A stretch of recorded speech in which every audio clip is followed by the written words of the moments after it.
今日咧，我哋睇睇錦駿苑嘅居屋2房單位，一推開門咧就聞到原木香氣。客廳放咗似棉花糖嘅梳化同按摩椅，天花板吊住奶空雲朵燈，暖光灑落地，勁溫馨。側邊飯廳4張原木凳圍住原木餐台，庶民都睇得清清楚楚。行入臥室，最入面係單人床，床尾擺咗書台，坐喺呢度抬頭就望到窗外景色。床頭側邊嵌住到頂衣櫃，櫃頂做到天花超實用。主人房窗邊擺咗張米8寬嘅原木大床嘅，床頭做咗軟包邊，床側邊從衣櫃連出張 L 型書台，兼做梳妝台，衣櫃黐實牆做到頂，儲物位多到爆。返到客廳門口左手邊就係廚房啦。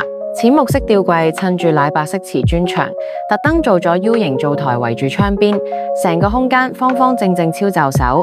窗戶下晝嘅陽光照入嚟，舒服又溫馨。行出廚房2步就係客廁，玻璃門隔開淋浴區，地面鋪咗大理石亮面防滑磚同原木色櫃子，奶白色洗手台櫃襯到絕。陽光透過氣窗照入嚟，成個空間又通透又有自然感。